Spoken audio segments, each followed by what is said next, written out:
ہمیں ولایت ائمہ معصومین سے متمسک رکھا۔ آج اگر ہم چاہتے ہیں کہ اس نعمت عظمیٰ پر جو ولایت علی ہے اللہ کا شکر ادا کرے، وہ ہر حوالے سے علی پہ مثال ہے، ہر حوالے سے علی پہ مثال ہے۔ کل میں نے آپ کی خدمت میں عرض کیا تھا کہ دیکھو یہ بدن اللہ کا ہے لیکن اللہ نے ہمیں اختیار دیا ہے، اور تھوڑی سی گفتگو اس پر میں نے کی۔ میں اپنے اختیار سے دیکھتا ہوں، اپنے اختیار سے سنتا ہوں اور اپنے اختیار سے حرکت کرتا ہوں۔ جس طرح اللہ نے مجھے اس بدن پر اختیار عطا کیا ہے اور میں اس بدن کو استعمال کرتا ہوں، اللہ نے اہل بیت کو اس کائنات پر اختیار عطا کیا ہے۔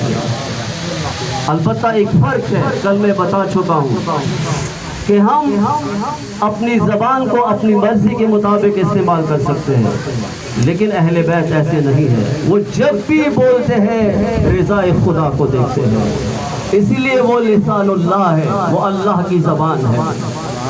عزیزان گرامی، جب ہم سنتے ہیں تو شاید اپنی مرضی کے مطابق سنیں، لیکن اہل بیت جب بھی سنتے ہیں رضا خدا کے مطابق سنتے ہیں، اس لیے ہم ان کو اذن اللہ کہتے ہیں کہ یہ اللہ کے کان ہے۔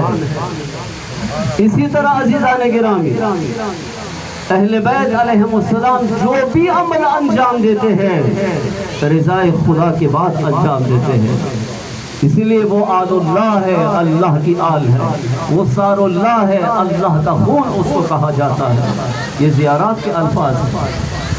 وہ آیات اللہ ہے، اللہ کی نشانیہ ہے، اہل بیت کو اللہ کی نشانیہ بھی کہا جاتا ہے۔ وہ باب اللہ ہے، اللہ کے دروازے ہیں، اس کو اللہ کے دروازے بھی کہے جاتے ہیں۔ عزیزان گرامی، مولا علی علیہ السلام جس طرح کائنات پر اختیار رکھتے تھے، ایک دن یہ واقعہ مختلف کتابوں میں مختلف طریقوں سے نقل ہے۔ ایک کتاب میں اس طرح نقل ہے، علامہ مجلسی علیہ رحمہ کی کتاب ہے مشارق الانوار، اس میں یہ واقعہ لکھا ہے کہ ایک دن مولا کائنات ایک جگہ سے گزر رہے اور ایک خیبر سے تعلق رکھنے والا یہودی بھی اس کے پاس آ کر مولا علی کے ساتھ روانہ ہوا۔ ایک درہ پہنچ گیا جہاں پہ بہت زیادہ پانی تھا، یعنی آپ اس کو دریا کہہ سکتے ہیں یا جھیل کہہ سکتے ہیں یا بہت بڑا نہر کہہ سکتے ہیں۔ جب وہاں پر دونوں پہنچ گئے تو یہودی نے اپنا لباس اٹھا کے، کپڑے اٹھا کے اس پانی پہ وہ چلنے لگا۔ تھوڑا سا چلا تھا، اب اس نے علی کی طرف اپنا رخ موڑا اور کہنے لگا، اے بندہ خدا، اگر آپ کے پاس وہ اسم اعظم ہوتا جو میرے پاس ہے تو آپ بھی پانی پہ چلتے۔ مولا علی علیہ السلام نے پانی کو اشارہ کیا، پانی جم گیا اور پتھر بن گیا، پتھر بن گیا، پتھر بن گیا۔ اب جیسے ہی یہودی نے دیکھا تو فوراً آ کر علی کے قدموں میں گر پڑے اور کہنے لگے کہ آپ کون ہیں اور آپ نے ایسا کیا پڑھا کہ یہ پانی جم گیا، یہ پانی پتھر بن گیا۔ اس نے کہا پہلے آپ بتاؤ کہ جب آپ پانی پر چل رہے تھے تو آپ نے کیا پڑھا تھا؟ اس نے کہا کہ میں نے ایک اسم اعظم کی ورد کی تھی، اور جب بھی میں پانی پہ چلتا ہوں ایک اسم اعظم کہ جو اسم اعظم خدا کے اسماء میں سے ہے اس کا ورد کرتا ہوں اور پھر میں پانی پہ چلتا ہوں۔ اس نے کہا یہ بتاؤ وہ اسم اعظم کیا ہے؟ اس نے کہا کہ آخری نبی کی جانشین کی جس کا نام علی تھا وہ اسم اعظم جب میں پڑھتا ہوں تو پانی پہ چلنا لگتا ہوں۔ تو علی مسکرائے، کہنے لگے کہ جس علی کا نام لے کر آپ پانی پہ چلتے ہیں میں وہی علی ہوں، میں وہی علی ہوں عزیزان گرامی۔ اب میں اپنی طرف تھوڑا سا، کیونکہ میں خود کو بہت حکیم سمجھتا ہوں، دیکھو میں بھی علی کو مانتا ہوں، لیکن میں علی کا نام لے کر پانی پہ نہیں چل سکتا کیونکہ میرا ایمان اتنا مضبوط نہیں۔ اگر آپ میں سے کسی کا ایمان اتنا مضبوط ہے تو ذرا سمندر پہ چلیے آزما کے دیکھیے، نام علی میں کوئی کمی نہیں ہے، نام علی میں اس ہستی میں کوئی کمی نہیں ہے، لیکن ہماری ایمان میں کمی ہے عزیزان گرامی۔ میں نہیں چل سکتا۔ اسی طرح روایات میں ہے کہ جو بسم اللہ پڑھے وہ آگ پہ بھی جا سکتا ہے، وہ سمندر پہ بھی جا سکتا ہے، لیکن میں پڑھ کے نہیں جا سکتا کیونکہ مجھے پتا ہے کہ میری اصلیت کیا ہے، میری حقیقت کیا ہے عزیزان گرامی۔ اور اسی طرح ہم سب جانتے ہیں کہ ہماری حقیقت کیا ہے، صرف میں نہیں، میں اپنی حقیقت اور آپ کی حقیقت کے لیے مثلا یہ بتاتا چلوں کہ میں بھی اور آپ میں سے کوئی بھی یہ نہیں چاہے گا کہ آج تک جو زندگی ہم نے گزاری ہے اس کا فلم یہاں پہ چلایا جائے۔ آپ میں سے کوئی راضی ہے؟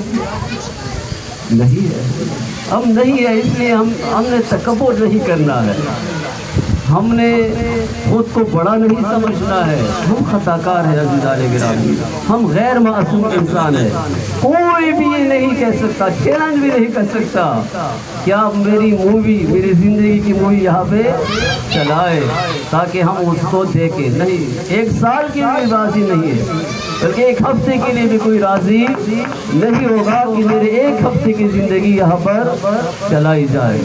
ہمیں پتہ ہے ہماری حقیقت کیا ہے، تو لہٰذا تکبر ہم جیسے انسان کو تو کبھی بھی نہیں کرنا چاہیے، بلکہ انسان، آپ یقین مانیں، انسان علمی لحاظ سے، تقویٰ کے لحاظ سے جتنا بلند ہوتا ہے وہ خود کو اتنا ہی کم سمجھنے لگتا ہے۔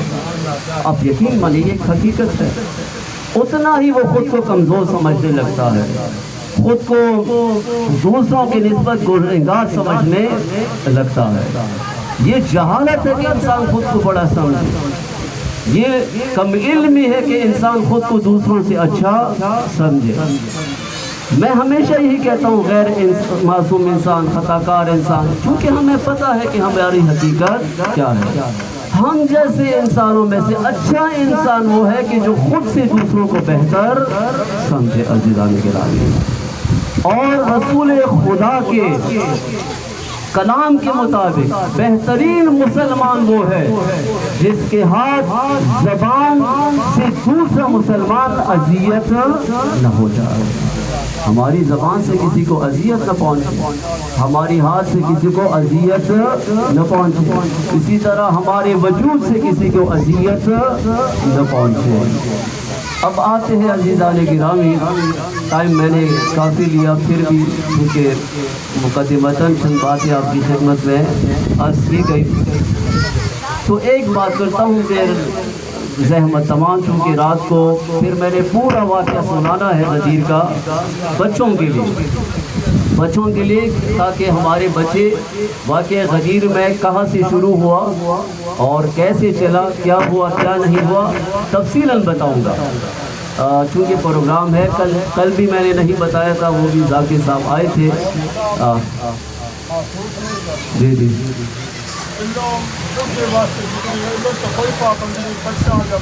جی جی نہیں، یہ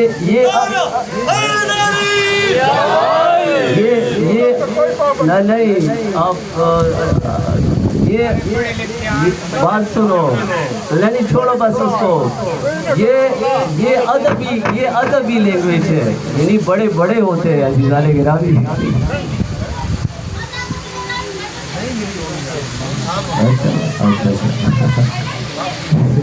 اس کا یہ معنی نہیں ہوتا البتہ صاحب، مطلب بڑوں کو یہ نہیں کہنا چاہیے کہ ان کو کچھ نہیں آتا ہے، یہ ادبی زبان ہوتا ہے۔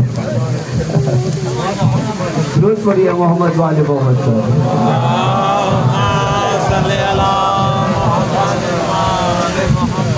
ٹھیک ہے عزیزان گرامی،